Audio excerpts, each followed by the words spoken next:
Welcome into a Beyond the Podium election 2024. Today, we're speaking with former state senator Lou Gentile. He's joining us to break down the Harris-Walz ticket that was announced on Tuesday. Of course, Vice President Kamala Harris having that short list of candidates, narrowing it down and selecting Minnesota Governor Tim Walz as her pick. Lou, just your initial reaction. The news came out Tuesday morning. What do you think of this ticket? The reaction's been very positive to the selection of Governor Walz. I think it was interesting. He emerged kind of late throughout the process. He was not really much of a front runner, but he went out and really demonstrated his ability to both defend and prop up Vice President Harris's campaign, as well as attack and could be critical of the Trump-Vance ticket. And I think he really emerged late. And he's got an amazing background, Dylan. I mean, it's hard to really dispute the kind of background he brings. A veteran, a school teacher, a football coach. He won a state championship. He was a congressman. He served in the Congress and is now governor. And I think he really understands the voters and the people in the Midwest. He's just as comfortable in a deer stand hunting as he is in the executive boardroom. And I think that's really going to mean a lot to voters as this campaign continues. When J.D. Vance was selected, we heard about picking someone from the Midwest, and now we have two guys on the ticket, one for the Republicans, one for the Democrats from the Midwest. And, their backgrounds, obviously, you could draw parallels. You could also draw differences in their upbringing and such. But talking about Walz, how do you think he relates to the average U.S. citizen? Well, I think you look at Governor Walz's background. He was a school teacher. He was a football coach. He made his way through the political system as a member of Congress. And I've spoken to some of his former colleagues who say nothing but great things about him. And I think he has a record that will appeal, a moderate record that will appeal to voters throughout the Midwest who understand small towns, small communities, and what it is to stand up and take care of those neighbors and friends and people that live in the community. He's someone that's, I think, experienced that. But also, if you look at his record as governor, what he did to help feed hungry children by delivering free lunch programs, what he's done for public education.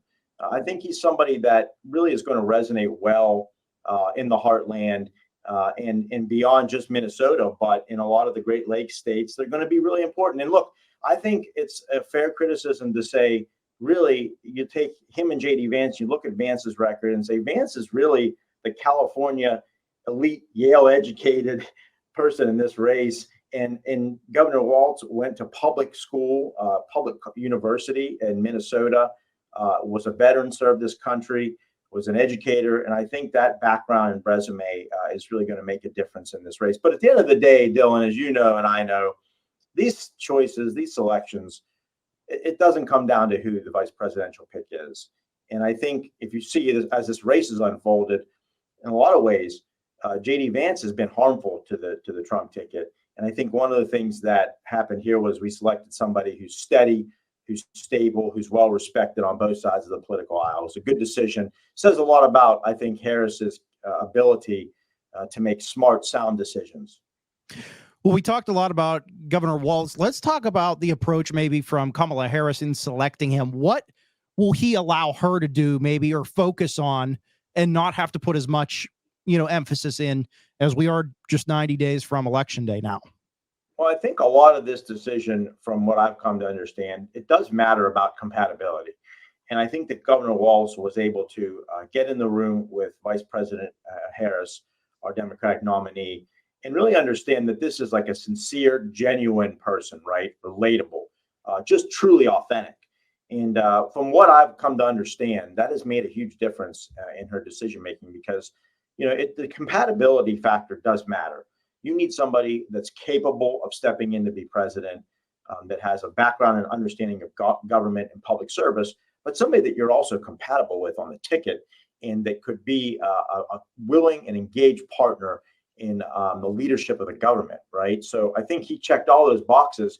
And then his background and resume, obviously, I think is one that is targeted at saying to people all across the Midwest, we're going to focus and work on the issues that you care about. And he's a gun owner, he's a sportsman. I think that speaks volumes to, I think, Vice President Harris's acknowledgement and understanding of how vast and broad this country is and how diverse the electorate really is. Let's talk about the short list that was not. In other words, the ones that maybe got left off being chosen. The names in the last few days leading up to the decision: Senator Kelly of Arizona. We had Governor Shapiro of Pennsylvania. Pete Buttigieg's name was still being thrown around here and there. And then, of course, as we said, Governor Walz kind of came out of nowhere within the last couple of weeks. So what do you think happened that maybe made some of those other candidates less desirable for her to pick? I wouldn't call any of them less desirable. I look at this and say it was really kind of an embarrassment of riches, where the Democrats had so many quality governors and congresspeople and senators, and as you mentioned, Buttigieg. So people who, have been experienced and been in government and have represented diverse constituencies.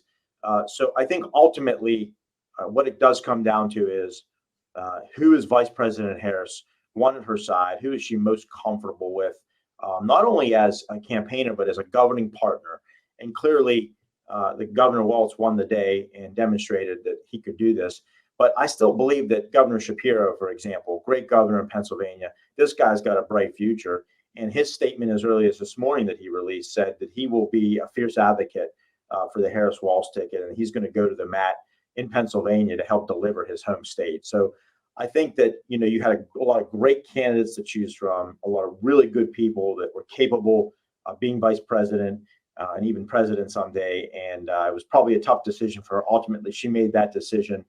The Democrats are unified and excited around this decision, I think. Yeah, you brought up an interesting point with Governor Shapiro. It almost seems like he is on track for something like this in the future. Maybe he just wasn't quite there yet. He's in a first term right now as governor of Pennsylvania. And then you had someone on the other side of the spectrum who's had a longer career, obviously a different background in Senator Kelly. And they both, are not picked. Governor Walz is. Ultimately, if you had to pinpoint it, what do you think the one thing was that maybe set Walz above those other two names I mentioned? I'm not sure that there was one or two things. I mean, I think ultimately it's the combination of what adds to this ticket, but more importantly, does Vice President Harris feel comfortable with this person, not just as a campaigner, but also as a governing partner? And I think at the end of the day, clearly, he demonstrated that he could be articulate on the campaign trail, that he could really make the case for the ticket, but also against the Trump-Vance campaign and ticket, but also somebody that she felt strongly would be a good partner in the White House as the vice president and could step in and do the job. And so ultimately, and he did emerge late. And I think he took the last few weeks to really go out and demonstrate his skills. There's sort of a likability about Governor Walz, right? It's sort of like somebody, like a family member or a friend or a neighbor.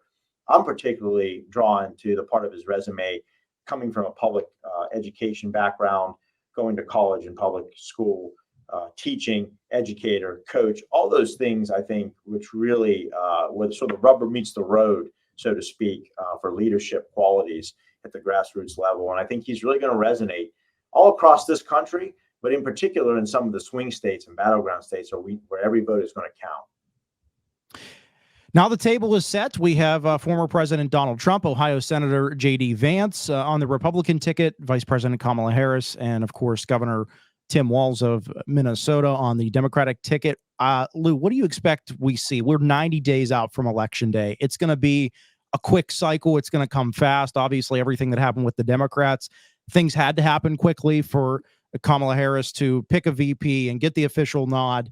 What do you think we see over the next month, maybe in terms of rallies, campaigning, debates? What are some things you're looking at?